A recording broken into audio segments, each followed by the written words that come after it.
Hi everyone, thanks a million for coming along to this presentation on the second part of our e-learning modules today. If you give me 1 second, I'm just going to share my screen. And if everyone could just open up another browser there and type in menti.com. And what we're going to be doing in this session today is we're going to be following on from our first session. And our first session, we had some really lovely presentations from Michelle and from Alice about our e-learning modules on consumption of waste and on the carbon footprint. And what we also did was we asked your feedback on our modules, and we've had a great response to participants of the summer school doing our modules and giving feedback. And I think that's one of the most important things about these sessions is getting your feedback on our modules. So just a little bit about myself. I'm a research fellow here in Trinity College, and I've worked with lots of different disciplines and different teachers on creating e-learning modules.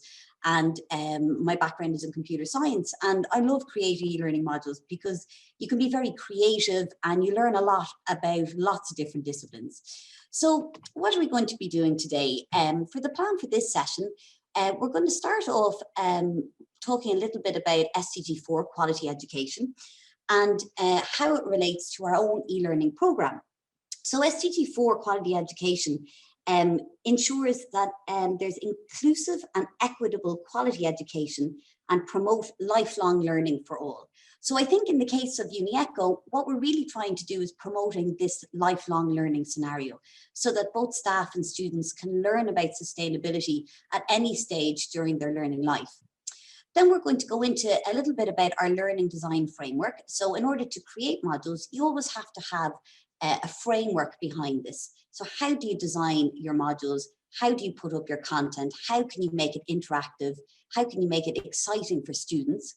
And I think this might be of interest of anyone who's looking to create modules themselves, or even to learn a little bit about the instructional design process, which is the process how we as instructional designers would create modules with academic teachers. We're also going to go into our plans for the e-learning modules for the future. So at the moment we have 2 really excellent e-learning modules, and we have another 3 on the way. So what we're encouraging everyone to do is to take these modules and they'll be open until next Sunday.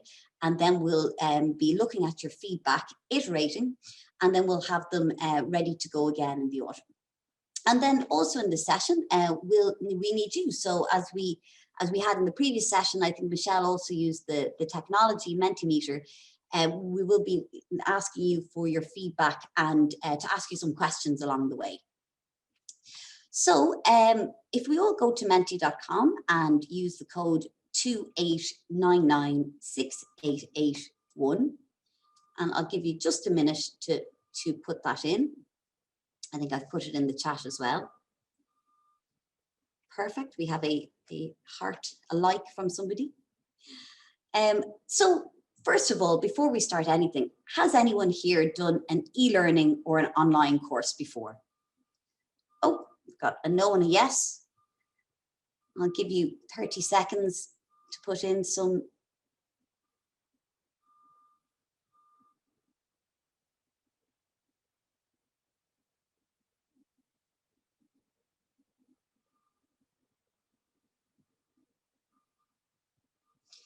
So I think of the 8 people that have put in, the vast majority have done an e-learning course. And I think this really stands to, obviously, the COVID-19 situation, where a lot of our face-to-face teaching in the past 2 years has been changed to online. So in one sense, it has broadened the scope of online learning to much more, many more students and the general public that mightn't have used it before.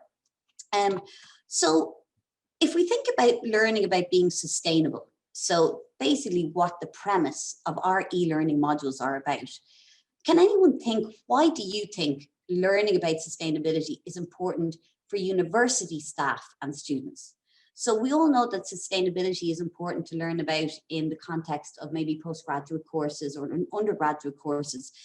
But if we think of university staff and students generally, why do you think learning about being sustainable is important? And I'll give you a minute or two just to think about this.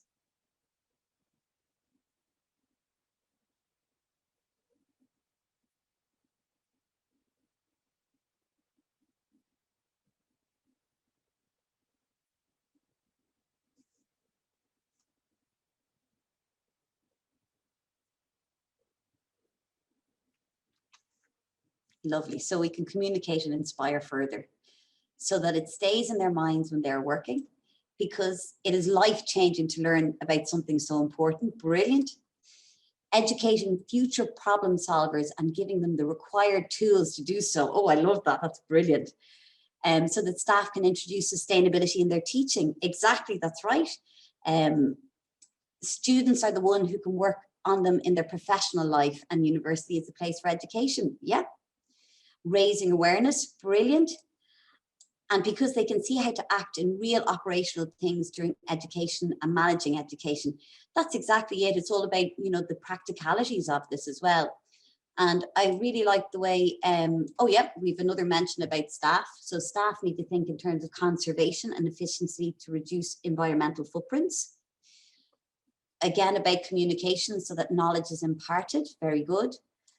So what I'm really seeing here, the themes that are emerging from here are about communication, about encouraging dissemination of knowledge, to help staff integrate it into their own teaching, and for students so that they can actually do it in their real lives. So these things aren't abstract concepts, they're actually more practical.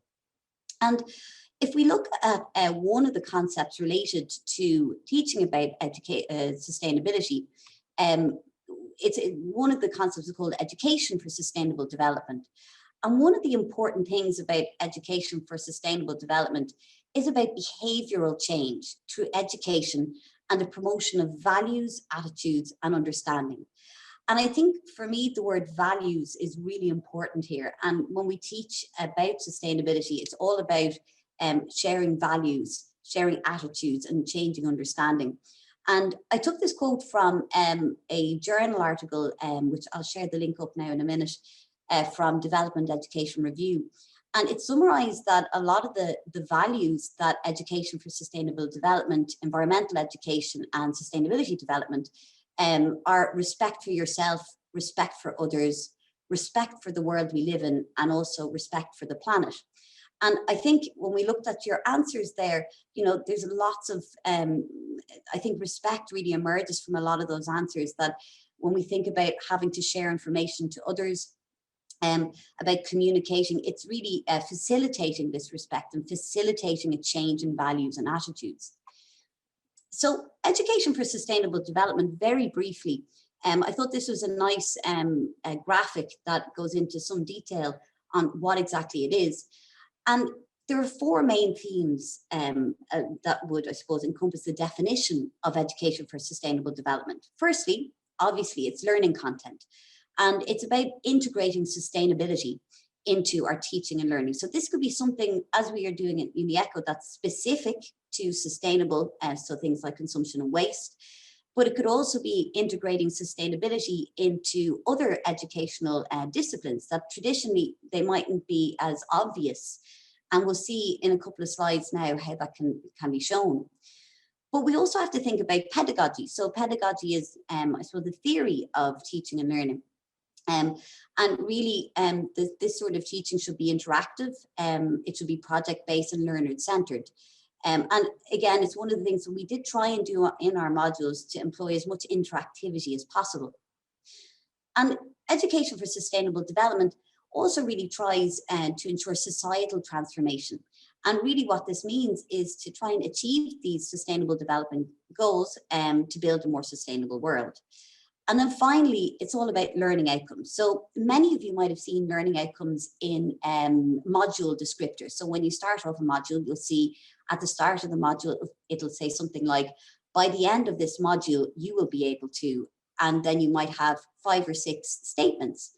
And I think for education for sustainable development, the learning outcomes have to, as it's put here, empower people to take responsibility for present and future generations and actively contribute to societal transformation. And I think in terms of the Unieco modules, what we're really trying to do is make the modules practical and give actionable strategies. So not just presenting theory, but also presenting actions that people can do. So that's just a little preamble about education for sustainable development. And really, this relates very strongly into the Sustainable Development Goal 4.7. So as I mentioned before, SDG 4 is quality education to ensure inclusive and equitable quality education and promote lifelong learning for all. And the target 4.7 looks at education for sustainable development and global citizenship. And what this tries to achieve is that by 2030, ensure that all learners acquire the knowledge and skills needed to promote sustainable development. And if we think about why this is important, and I really liked these two quotes that I found in some other articles. So target 4.7 is a target that speaks to empowering and enabling students to be active agents of positive change. And I love the word empower there and enable. So when we teach about sustainable development, we really should be trying to empower people to actively change their behavior and be agents of positive change. And what I loved, I think, about this summer school was that there were so many great students involved and staff members. The green challenges were so powerful and the students were so enthusiastic about their projects. And I think these are the students that were really being these active agents of positive change. And through their projects, they're in effect educating other students about sustainable development, such as the sustainable period products, which was one of the winners of the challenge. So, and I think, you know, that's a really good example about how a project can be a great way of disseminating knowledge. And I think secondly, this other quote that I found, target 4.7, calls for a transformative change in education, not just in the global south, but throughout the world. And I think what this means is that education for sustainable development can be integrated into all facets of education. And in the case of universities like ourselves, we have a key role to play in this. So if you are interested in the role of universities delivering education about SDGs, there's a really good report called the Accelerating Education for the SDGs in Universities. And this is a really interesting report because it gives lots of best practices, gives lots of ideas on how we can integrate SDG teaching in our universities. And there was a lovely table in this publication that talked about how education for the SDGs could be done in universities and what are the potential avenues for reaching them. So if we look here, there are traditional students, and they speak about through the curriculum, so through class projects, through study trips, through lecture material, but also looking at things like student engagement activities, clubs and societies, living labs initiatives, and I think as well things like this summer school as well is a great way of promoting. But also we can't forget about university staff either. And university staff are so important to include in education for sustainable development. And we can see here that they've encouraged professional development, sustainability programs for staff as well. And also I do have to mention MOOCs. I worked in MOOCs before. These are massive online open courses, which are free to the general public as well. And one of the great things about the UNI-ECO project is that these modules are free. So anyone from our institutions can do them, be it staff or students. So when we think about, I suppose, sustainability in our higher education institutions, just wanted to get you to reflect a moment.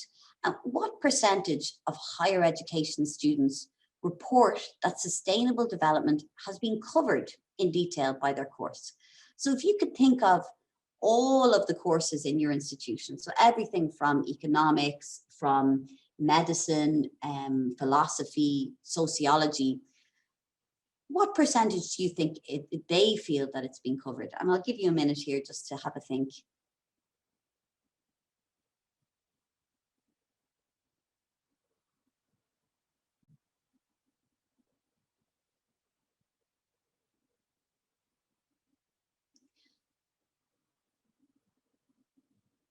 Brilliant. Thanks, everyone. So yes, we have the correct answer. So 6 people said that it was 23% that they felt that sustainable development had been covered in detail by their course.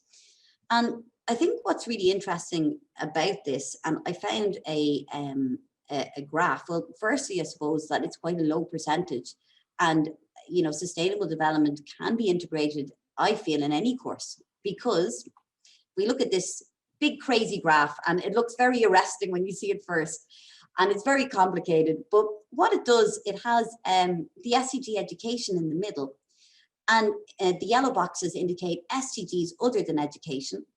And what they can see is how all of these other SDGs are related to education through, and how they've done the analysis is through flagship reports. And I think what this really shows is that many, if not all of the SDGs have elements of education within them. And I think that is both, that's really important to note, because we know that I think any discipline can be integrating some form of sustainable development teaching in it. And I'll give you a moment just to have a quick look at this. We're not going to go into it in very great detail, but I find it very interesting because it shows the complexity, and it also shows how education is so important for every SDG.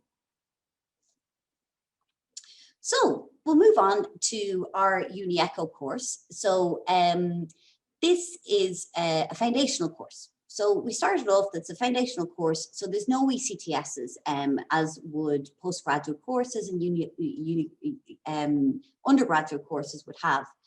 And what we wanted to do was focus on awareness, action, and behavior. So we wanted to make people more aware of sustainable development and the challenges and issues related to them. We also wanted people to take action. So give people actionable strategies to change their behavior and make these super simple. So the simpler, the better. And we also ultimately wanted to see a change in behavior from when maybe they start this course to the end of their course. And the audience of this is both staff and students. And I think that's a really important note to make as well, because when we talk about staff and students, there's many different types of staff members in an institution, not just, let's say, teachers. And also there's many different types of students. So we really had to think about that when we were developing our content. And what makes Unieco's e-learning modules quite unique is that it's cross-institutional, so that we have 5 institutions creating 5 e-learning modules about a particular topic. And what makes this really interesting is that we had to design the course so that there was cohesion between each of those 5 university designs, so that all the modules spoke to one another. And what we can see on the right-hand side here is just the homepage of our e-learning modules. And what we tried to make in this homepage, which you'll see in the link I'll put now in a minute, is that we had some frequently asked questions, and we tried to make this as open and as accessible as possible. And I thought it was very interesting because I shared, I asked one of my colleagues in another department, would he mind testing this course for me? And the first thing he said was, I don't know anything about sustainability. I don't think I'd be any use to you. And I said, of course, you are the exact type of person that we want to do this course. We want somebody who knows nothing about sustainability, or maybe feels that they need to know more. And it was great because he did the course and he had some great comments, and he evaluated the course for us, and he really felt that he got something out of it. So as our, I suppose, beta tester 1, he was the perfect beta tester because he knew nothing about sustainability. So as I mentioned, what we're doing is we have 5 online training modules, and the target is campus users. So rather than the general public as a whole, we're focusing on people who are on a university campus. And we're looking at, and I like the way it's been turned, playful content. So we try and make the content as interactive and as exciting and as visual as possible. And we put here a duration 2 to 3 hours. In general, it really only takes an hour and a half or thereabouts. So it doesn't take up a massive amount of people's time either. And then at the end, there's a lovely certificate that you get that you can stick up on your wall. You can share on your, perhaps on your LinkedIn profile. You can download and print, which is always a useful part to show recognition that you have actually achieved something. And we have 5 of our themes. So as I mentioned, we have the,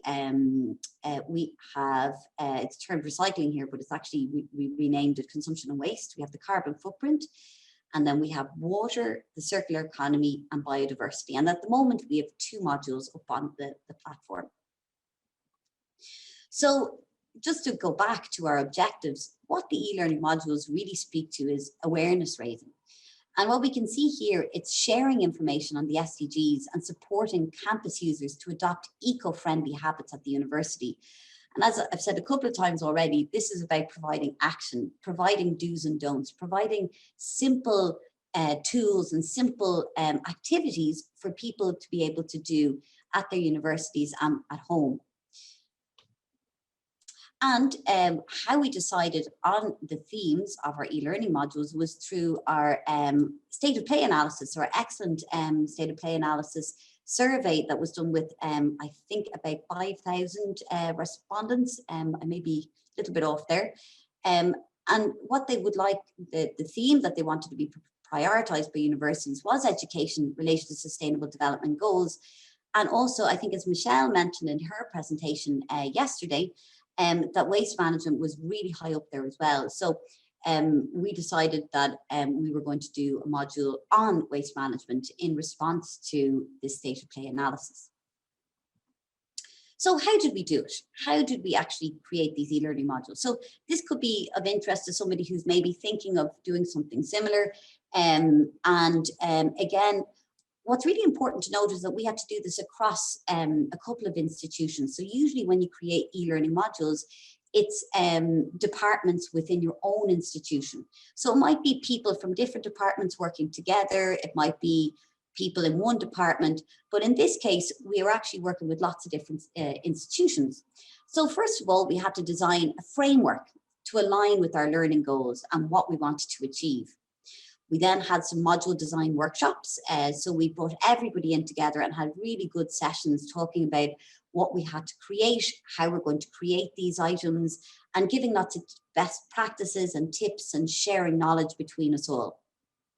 Then when some of the module content was created, we'd have review sessions. So we'd look at each other's sessions, give feedback, and we really learned from one another when some of the items would come up. So some people, oh, that's a really interesting resource, see if I could find something similar for myself, or I like the way you've presented your information. I might present my information similar way. Then we also had one-on-one check-ins.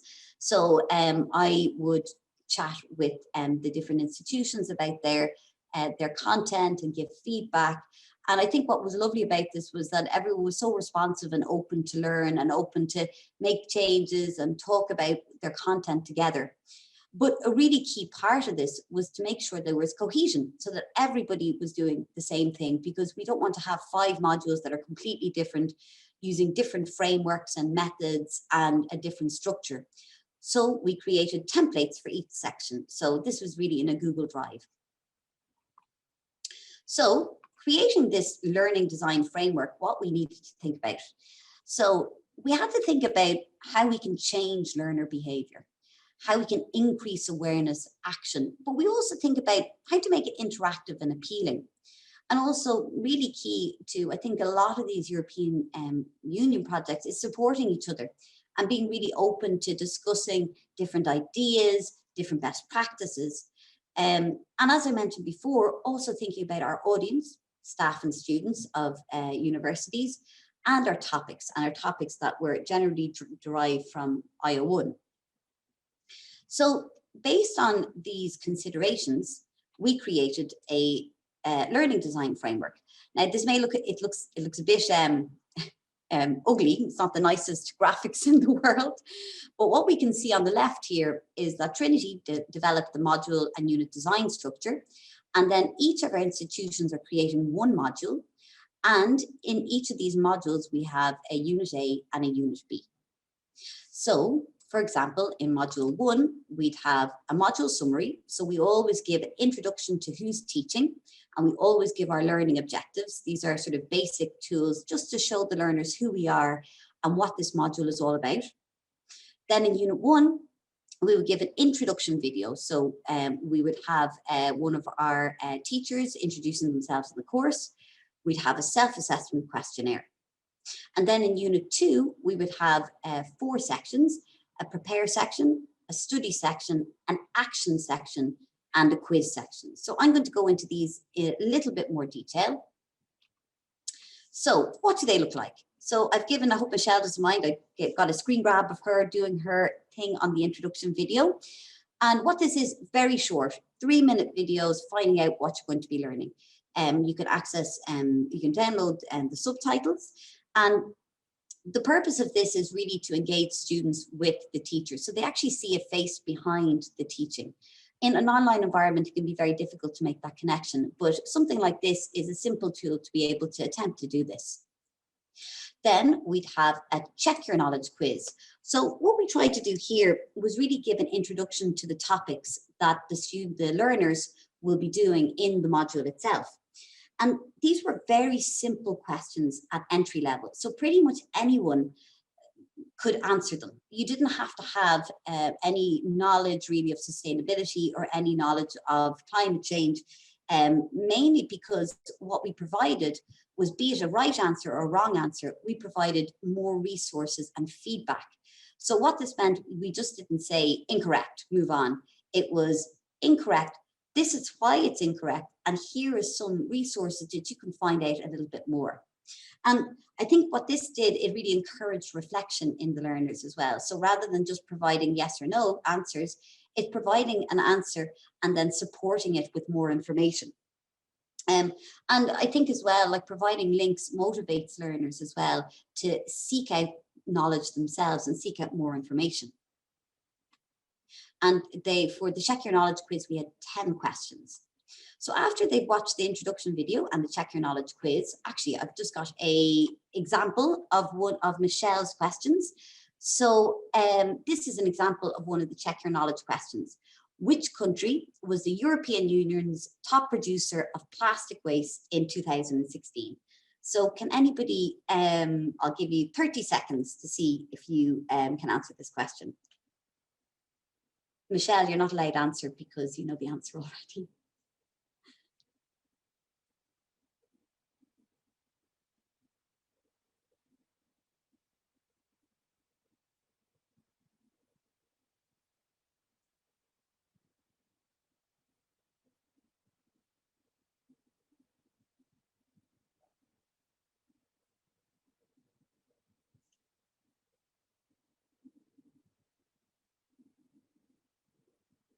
Brilliant. So we're at a dead heat between France, Ireland, and the Netherlands. And unfortunately, the correct answer is Ireland. So Ireland was the European Union's top producer of plastic waste in 2016. So what I think this question shows is that it's a very simple question that anyone can take a stab at. So, you know, even if you have no knowledge, it sort of whets your appetite a little bit. And then once you're given the correct or incorrect answer, you're given more links and a video to encourage you to watch and to find out a little bit more about this. So in Unit 2, we had 3 sections. We had the Prepare to Learn section, the Study section, and the Action section. So again, once you finish Unit 1, you move into Unit 2. And the Prepare to Learn section, I think, is a very important section. And what we did was in this section is to provide a really interesting hook, sort of either a video or an interactive PDF or a link to a news article that would whet the appetite of the learner to kind of set the scene and get them into the content that they're going to be learning about. Then the second section, which was the study section, is really the meat of the presentation. So this goes into some of the definitions, the theories, some practical uses. And as you can see here, both of our modules used Articulate Storyline, which is it's a presentation software tool. And what you can do is you can make lots of nice animations. You can add audio, which is much better for obviously engagement and accessibility. You have clickable items as well, so you can click through. So all of these things are attempting to make things a bit more interactive for our students, our learners. And you can also download this in PowerPoint format and download it in PDF format. So there's lots of different formats that people can use. And I think the benefits of this is that if you're on a mobile, you can do it on the bus on the way home. You can go through this presentation, put your earphones on and listen to it at your leisure. And then thirdly, we have the action section. And this for me is actually the most interesting part, and I learned so much as well, because I don't come from a background in, let's say, consumption and waste or the carbon footprint. And there were some really nice examples of practical do's and don'ts to help you change your behavior. So you can see that we've gone from introducing the concept, finding out, people's knowledge of the subject, getting them to reflect on their knowledge of the subject, preparing them to learn about it, learning about this, and then giving them actionable strategies. So what I've done here is I've put a couple of examples of these action strategies. And what I'd like you to do is to choose one that you think you could do. So it's really just to present some of the do's and don'ts. And if you could all just choose one and see if there is one that you would be able to do or you'd be inclined to do.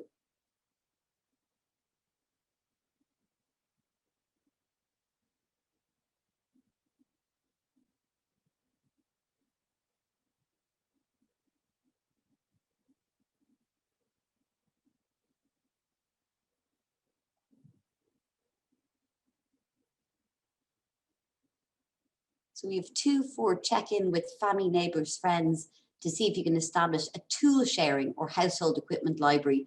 And I actually love that idea. I'm moving into a new house at the moment, and I've borrowed so much stuff from friends, from neighbours, from my family, power drills, ladders, everything. And I think, there's no point in buying new things. So this was one of the things that I actually learned about I suppose in my life at the moment. And then we also, the one that I really thought about as well was not buying the 2-for-1 offers. Didn't really occur to me previously, and that was really stuck in my mind. So I think what this is, it just really shows some of these really nice strategies for action that, hopefully will stick in people's minds when they finish this course. And when they close their computer and they're reflecting on it, they can say, okay, actually, that 2-for-1 offer in Tesco, a local supermarket, I'm not going to go for it now. And I think for me, this is almost the crux of the whole of the e-learning. So thanks everyone for putting those ones in. And then finally, we have a final quiz, and the point of the final quiz, there's only 5 questions, was to really check the understanding of the learners. And then from that, they get a certificate. And again, I think it's always important to give someone, even if it's only a digital certificate. We're also looking into digital badges, but for the time being, we just are providing a certificate. And again, I think even printing it out and putting it on your fridge will make you remember all of these action strategies. So just to give you an example of what this final quiz is, and these final quiz questions are less entry level and more related to the content that was delivered in the study session. So can anyone tell me, what does zero waste mean when applied to my home? Having absolutely no waste at all to throw out, buying nothing aside from food, reducing my waste as close to zero as possible, or making sure I recycle as much as possible.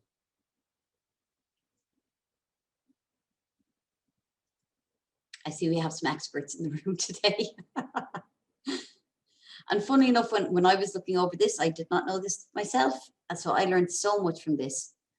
I did think I was a promoter of recycling. I was like, oh, I'll just recycle a lot. That's good, isn't it? And, it was the complete opposite of that. So in a way, I loved working with this content because I learned so much myself. So yeah, this is some examples of these questions at the end of the course. So just briefly to go into how did we actually design these workshops or design these courses. We had module design workshops, and they had things in them to really encourage all of our teachers to be coherent and cohesive between us. So for example, we would do a session on how to write a good module learning outcome. And I would explain what this is and some strategies for being able to do this. We'd also have some strategies on how to write a good self-assessment questionnaire. So there was lots of examples and tips and tricks. So this was important because there were many different people working on these modules, and to make sure that I suppose there was a similar standard across all of our modules. So for example, here, when we're writing a questionnaire, you know, an acronym might be interpreted differently in different cultures. So, you know, I think Irish people, we always use turns of phrases, so we have to be very careful with that. And also things to avoid overly technical language, because this is going for the audience of staff and students. And there may be many students and staff who have never come across terms like zero waste or come across even the term sustainability. And then other tips really that, you know, avoiding none of the above, give value to every possible outcome. So everything in this course should be valuable. There shouldn't be anything redundant in it. And then we'd have activities, almost if what we would be doing if we were face to face, but asking people to share a resource or sharing a do and don't action, paste it in the comments box. So getting people to share best practices, ideas, and brainstorm with one another. So lessons learned, really when we were designing the module, and this could be of interest to any of you thinking of doing something similar, is really the importance of being practical, both in terms of creating things like templates, making it really practical for everyone to be able to create their modules, but also that the content itself is practical as well. Making it easy to use, making it simple, easy to read language. Obviously, we have it in English at the moment, but it will be translated into certain languages. But given that English may not be the first language of many of our learners, we had to make sure that the language was clear. Important of interactivity, you know, we've all gone through 2 years of COVID-19 online learning, and there's a real broad spectrum of this online learning across many of our institutions. And some people were terming this emergency remote teaching, which basically means that they were just putting videos online and that's it. But true e-learning and true online learning is designed with the learning objectives in mind, with the learners in mind. And one of these things is trying to be as interactive as possible. So obviously, you know, we could do lots more, but that's why we're always asking your feedback on how we can iterate and improve these modules. I think also the importance of extra links and resources, giving people more things that they can look up themselves, giving them extra resources, and then the resources are fun and interesting, and accessible and understandable for all. And really, for me, the lessons learned are really iterating, revising and reflecting on our modules. So I'm just coming to the end I have a couple of more slides, and I really like this quote that I did find online, so hopefully it's true, but it's, you can't teach people everything they need to know. The best you can do is position them where they can find what they need to know when they need to know it. And I really like this quote because I think you really need to be able to present information in a way that's informative, that's accessible, and that's interesting. But you can't teach people everything. So by providing these sort of modules, you're providing an outlet for this knowledge to be shared with people. And then secondly, which relates to the final part of this presentation, is that sustainability messages must be clear, precise, and coherent, yet tailored to the different contexts of recipients. So this was from a paper by Jordevec and Cotton in 2011. And what I really liked about this is that it was something that we really tried to do when we were creating our e-learning modules, to make it contextually relevant to our learners. But this is something that I want to ask you as a final point. It's that most of the people that have done our e-learning modules to date are people who have an interest in sustainability. and are already involved in it. But the people that we'd like to reach are people who don't have knowledge of sustainability and who may not know where to look. They may not have an interest in it yet. So when we think about this, how can we communicate our e-learning modules to people with no knowledge or no current interest in sustainability? And I'd really encourage you to add in some thoughts here. And I'd like to just give you 2 minutes to see if you can think of some ways that we can do this.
Thanks, everyone. Really great responses so far.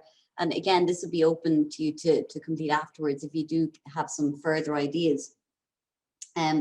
What I really like about this, we have both the technology aspect of it, so like Instagram, but also the thematic area, so that the content should be creative and short.